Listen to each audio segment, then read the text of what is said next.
Assalamualaikum warahmatullahi wabarakatuh. Saya Dian Rahmawati, NIM 1901530094 akan mempresentasikan tentang model proses perangkat lunak. Model proses perangkat lunak adalah cara atau strategi tentang bagaimana perangkat lunak dapat dibuat sedemikian rupa sehingga produk perangkat lunak tersebut dapat diwujudkan. Contoh model proses RPL ada 5. 1. Model air terjun atau waterfall. 2. Model V. 3. Model pengembangan evolusioner. 4. Model RAD atau Rapid Application Development. 5. Model RUP atau Rational Unified Process. Kelebihan model waterfall. 1. Tahapan proses pengembangannya tetap atau pasti, mudah diaplikasikan dan prosesnya teratur. 2. Cocok digunakan untuk produk software atau program yang sudah jelas kebutuhannya di awal sehingga minim kesalahannya. 3. Software yang dikembangkan dengan metode ini biasanya menghasilkan kualitas yang baik. 4. Dokumen pengembangan sistem sangat terorganisir karena setiap fase harus terselesaikan dengan lengkap sebelum melangkah ke fase berikutnya. Kekurangan model waterfall. 1. Proyek yang sebenarnya jarang mengikuti alur sekuensial seperti diusulkan, sehingga perubahan yang terjadi dapat menyebabkan hasil yang sudah didapat tim pengembang harus diubah kembali atau iterasi sering menyebabkan masalah baru. 2. Terjadinya pembagian proyek menjadi tahap-tahap yang tidak fleksibel, karena komitmen harus dilakukan pada tahap awal proses. 3. Sulit untuk mengalami perubahan kebutuhan yang diinginkan oleh pelanggan. 4. Pelanggan harus sabar untuk menanti produk selesai karena dikerjakan tahap bertahap, dan proses pengerjaannya akan berlanjut ke setiap tahapan bila tahap sebelumnya sudah benar-benar selesai. 5. Perubahan di tengah-tengah pengerjaan produk akan membuat bingung tim pengembang yang sedang membuat produk. 6. Adanya waktu kosong atau menganggur bagi pengembang karena harus menunggu anggota tim proyek lainnya mengentaskan pekerjaannya. Kelebihan model V. 1. Model V sangat fleksibel. Ini mendukung penyatuan proyek serta penambahan dan penghapusan metode dan alat secara dinamis. 2. Pada setiap awal proyek, model V disesuaikan menjadi proyek model V tertentu sehingga sesuai dengan proyek. 3.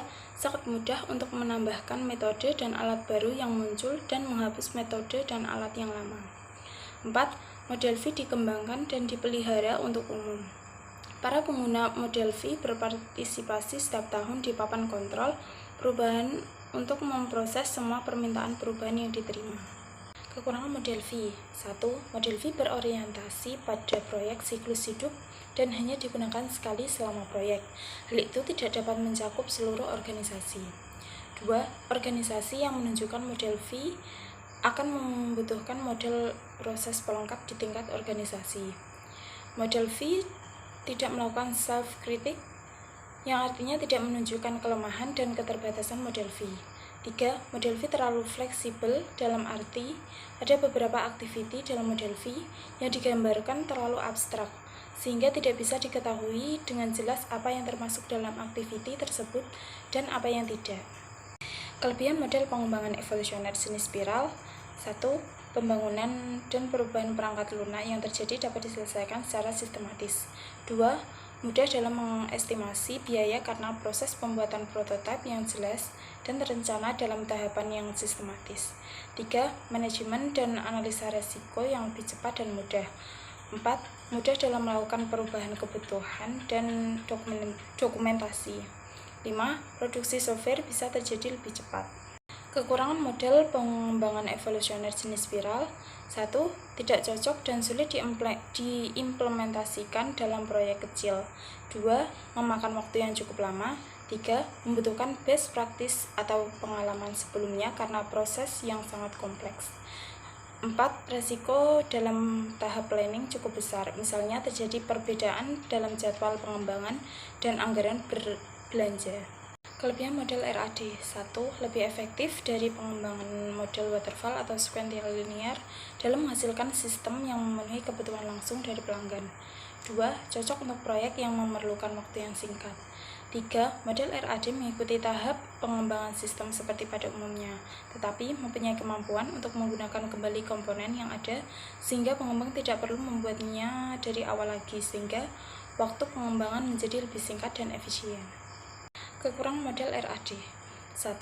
Model RAD menuntut pengembangan dan pelanggan memiliki komitmen di dalam aktivitas rapid fire yang diperlukan untuk melengkapi sebuah sistem di dalam kerangka waktu yang sangat pendek. Jika komitmen tersebut tidak ada, proyek RAD akan gagal. 2. Tidak semua aplikasi sesuai untuk RAD. Bila sistem tidak dapat dimodulkan secara teratur, pembangunan komponen penting pada RAD akan menjadi sangat bermasalah. 3. RAD tidak cocok digunakan untuk sistem yang mempunyai resiko teknik tingkat yang tinggi. 4. Membutuhkan tenaga kerja yang banyak untuk menyelesaikan sebuah proyek dalam skala besar. 5. Jika ada perubahan di tengah-tengah pengerjaan, maka harus membuat kontrak baru antara pengembang dan pelanggan. Kelebihan model RUP. 1. Menyediakan akses yang mudah terhadap pengetahuan dasar bagi anggota tim. 2. Menyediakan petunjuk bagaimana menggunakan UML secara efektif. 3. Mendukung proses pengulangan dalam pengembangan software.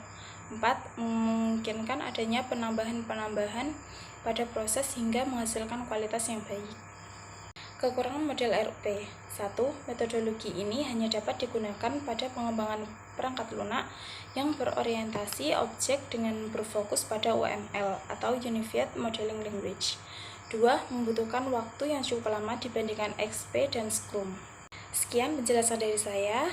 Apabila ada kesalahan, mohon maaf. Wassalamualaikum warahmatullahi wabarakatuh.